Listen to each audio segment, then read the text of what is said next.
Okay, Dynamite Delight. Now, I really don't know how to feel about Grand Slam. Honestly, I don't even know how to feel about Wrestle Dream. Not saying that Wrestle Dream will be bad. It will not.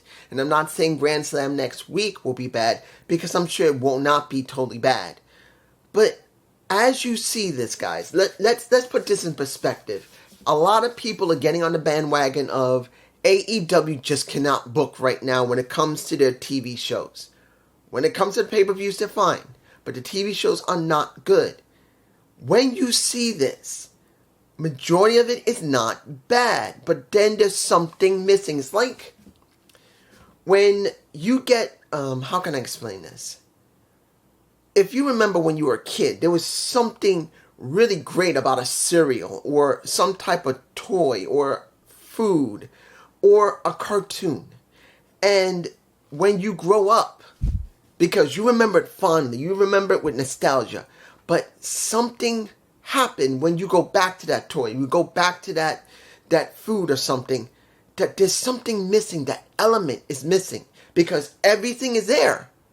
Everything is in the right proportions. Everything has been done right. The show is great. But there's something missing.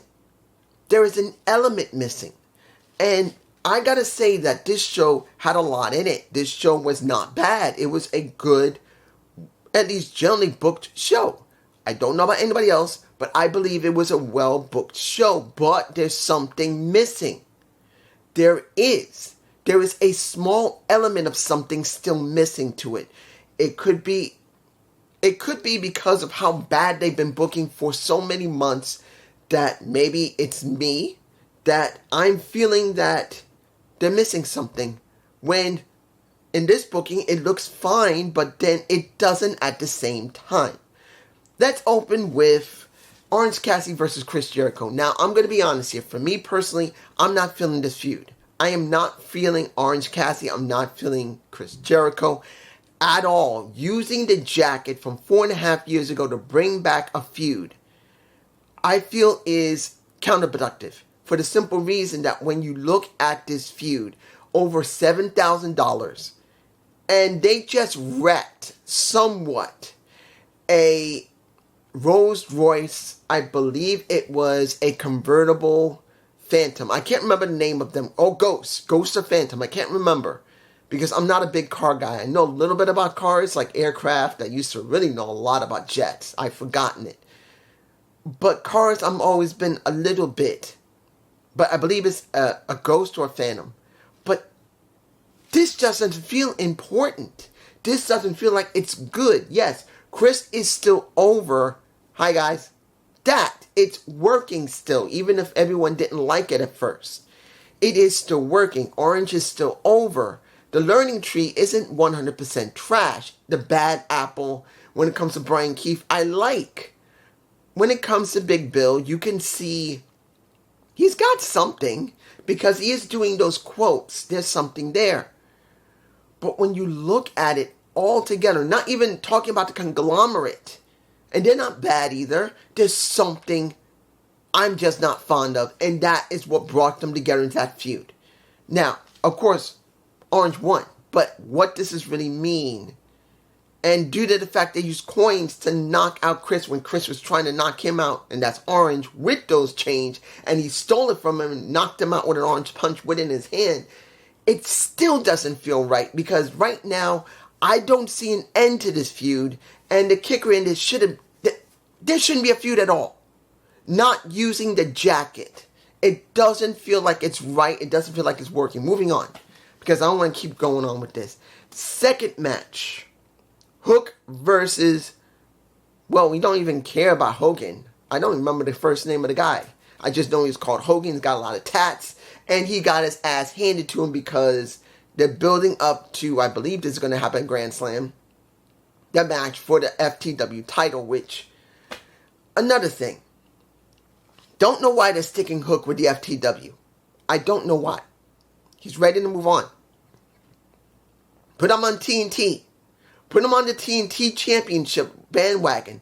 What is Jack Perry doing? Because I'm not even going to talk about the match itself, because it was so brief. If you look at Jack Perry, he's been built pretty well. And whether you like him or not, for what happened with him and Punk, it doesn't matter. They have been building him to be something important. That van he's using and what we saw from the vid pack was actually quite good. It wasn't the greatest thing, but it was good. So why isn't Hook working with Jack Perry? Because Hook should have already retired the FTW title, or if they just don't want to, hand it over to someone weeks ago and just let Hook go off into the TNT title picture where he should be. They need more people to work with Jack Perry. They're not, and this is what we got. And I'm just not agreeing with it.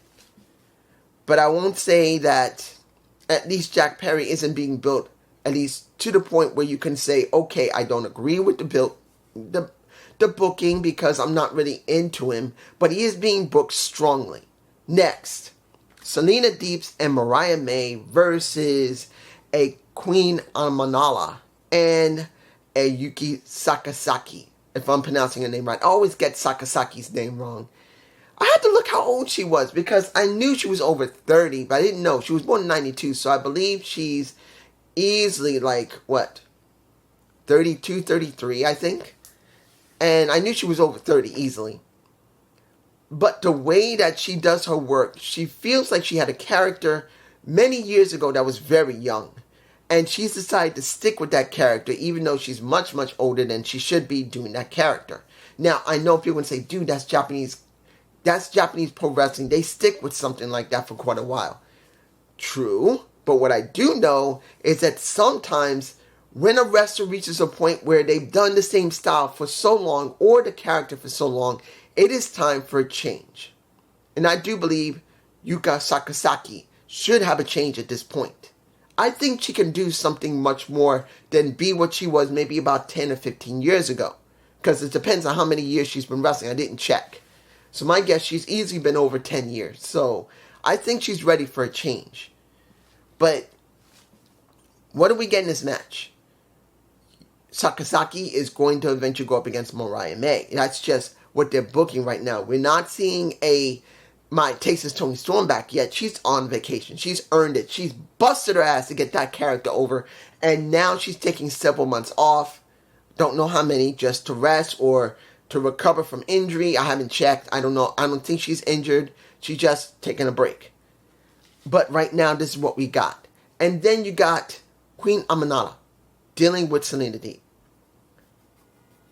I'm not against it. But I kind of wish that Selena Deep had more of a build going against pretty much Mercedes Moné, who was not even on the show. Now, of course, Mercedes can be on Collision, and I will be watching Collision if I have the time. And it's going to be a question of, if we see her there, what is she doing? This is what I was worried about for months before she came into AEW. Everyone's saying, oh, it's going to be great. She's going to be there. I didn't say that. I said I'm worried about the booking because the women's division has not been booked right. And now I'm proven correctly because at this point, people are questioning Mercedes. They're questioning if she's being booked correctly or if she just doesn't care. And that's dumb because the booking is not bad, but the stigma of her not coming in when she'd already been signed really hurt her. But that's just me.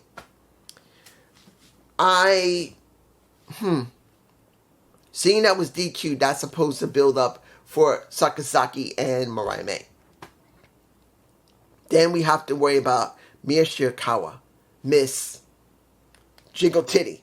There's no other way to say it. She loved to jiggle those titties. She's a beautiful woman. She's a smart woman. And she's coming, I believe, next week to deal with Mariah May. So Mariah's getting what she wants. But the question is she going to have her next opponent if Yuka Sakazaki is not going to be the one that's going to do it? You never know.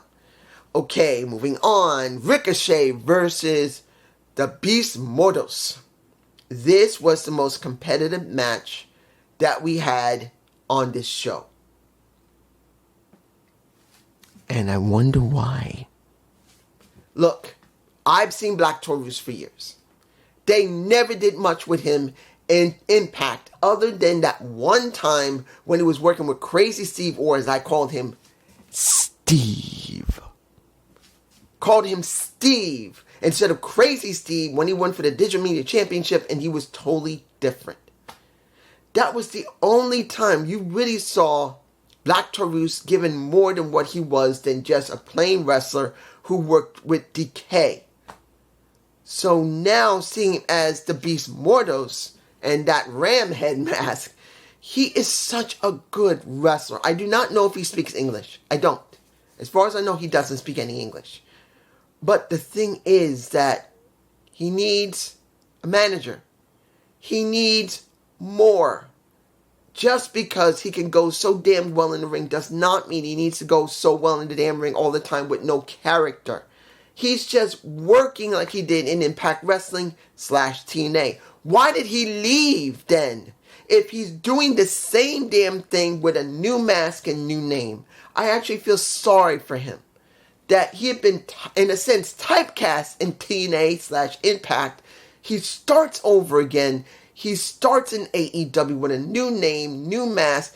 His true potential is shown on a better quality of show when it came to camera, when it came to commentators, when it came to wrestlers, because with so few wrestlers on Impact at the time, it's not the point. If Impact was good, they never did anything with him. So now you see him working with Ricochet, a guy that we haven't seen in years on the main independent circuits, and he's been on WWE TV for many years. People know him, people love him, and I felt like it was such a missed opportunity. They didn't really do more than just have a damn match. And that's one of the major issues AEW has. Matches that don't really have anything behind them. And I would have not liked to see the Beast Mordo have to job to Ricochet, who, if you're going to be honest, if you look at half that match, Mordo made that match way better than Ricochet did. And I'm not taking Ricochet from anything. Mordo looked great. He actually looked better. And that shows that Ricochet can sell, because he did learn the WWE style of selling. When he wants to sell, of course.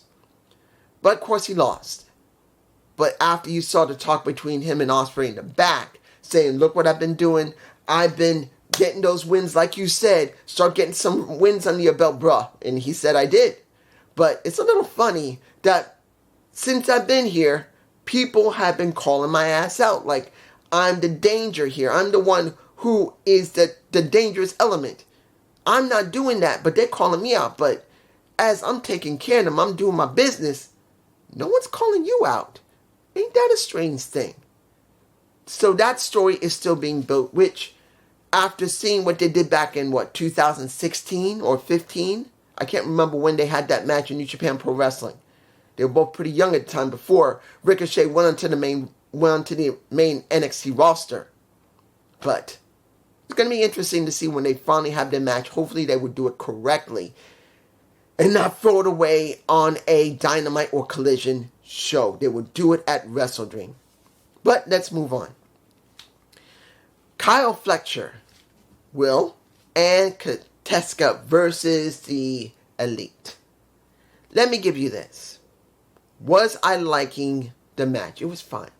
It's setting up the story with Kateska and Okada, as well as the Bucks going against Will, as well as Kyle. There's no problem. That's the reason it happened. It was a good match, but Mordo and Ricochet was way better. It just was better. And I can honestly tell you, it's a big question. What are we really getting here when it's going to come to these two storylines? Because you can see that Kateska does not like Will. Will Ospreay's trying. Kateska doesn't give a fuck. He shoves his hand in his face. That's what we got when it comes to the Don Callis family, where it really, I'm still confused about, because Will should have already broken away from them a while ago and had a feud with Kateska already. It feels like someone decided they were going to go there and then immediately stopped it, because either they didn't have an idea how to do it, or like we see now, the International Championship has been thrown on Will's waist. I would rather wait until next year for him to get the International title, to build himself up, to have the feud with the Don Callis family when it came to Kateska. Unfortunately, Powerhouse Hobbs was out, can't do anything, so this is what we got.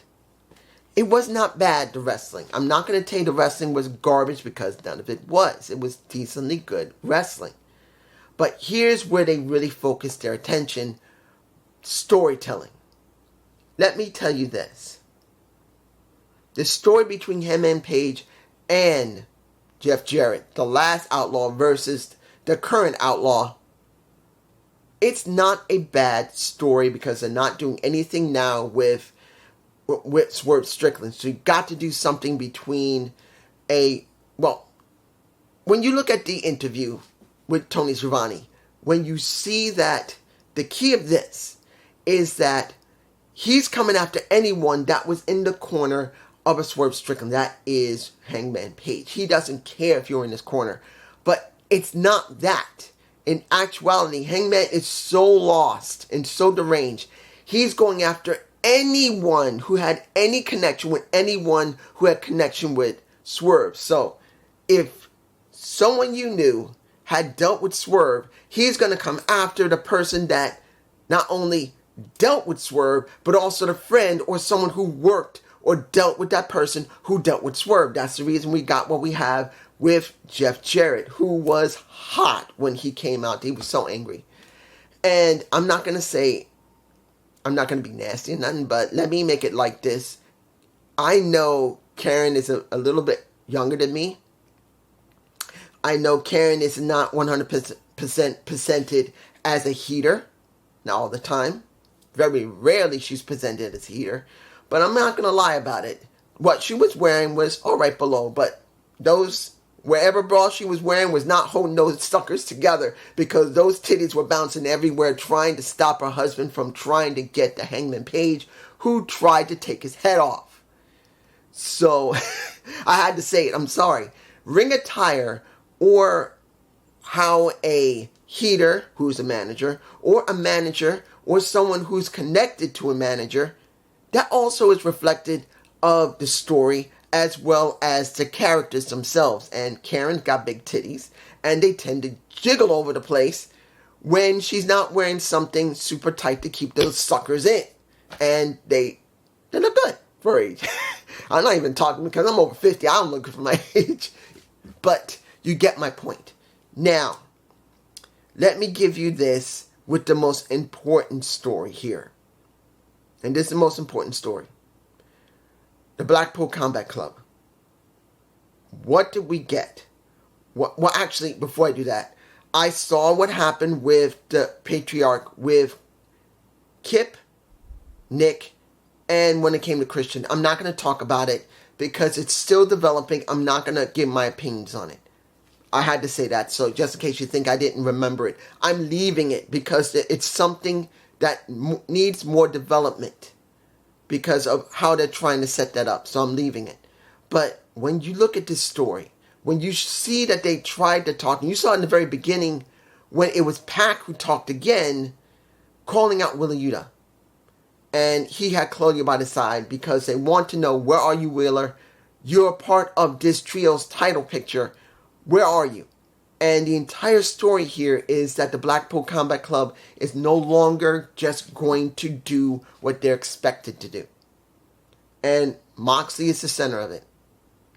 And now Moxley, who came out with Marina Shafir along with Claudio, no Pac, they come from the back.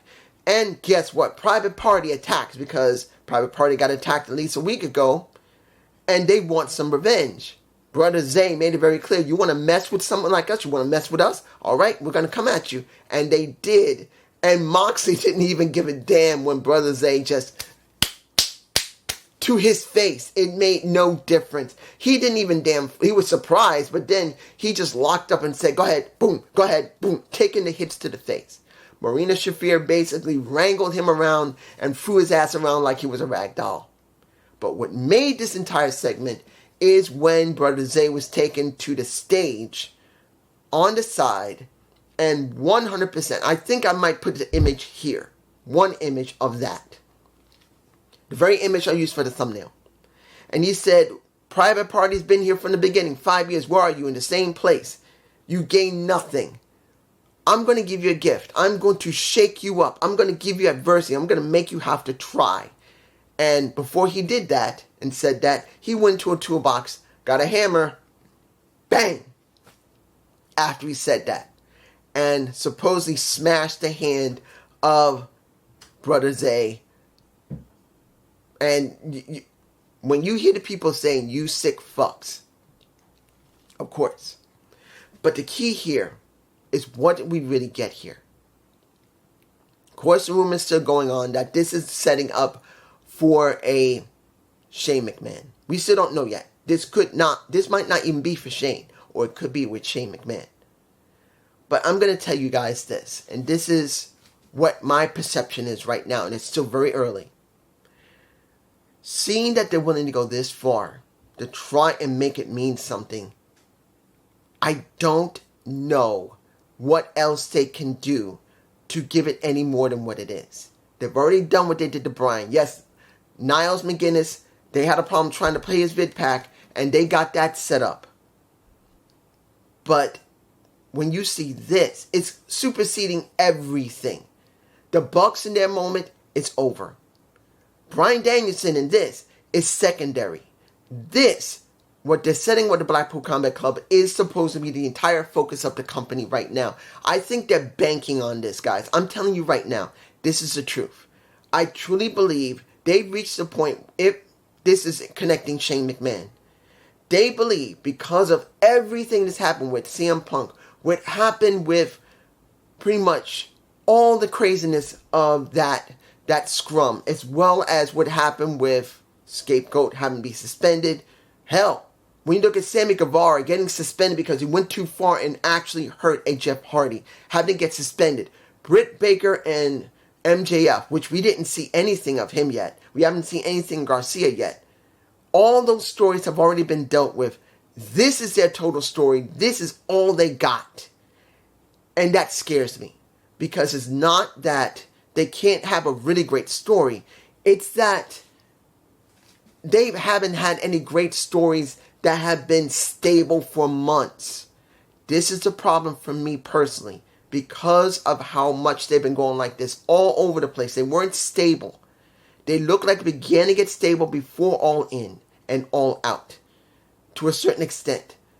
And it looked like it was okay, but then they collapsed again. And now they seem to have locked on to something that looks like it really could work as a major storyline that will bring everyone in and make it interesting. But here's the problem.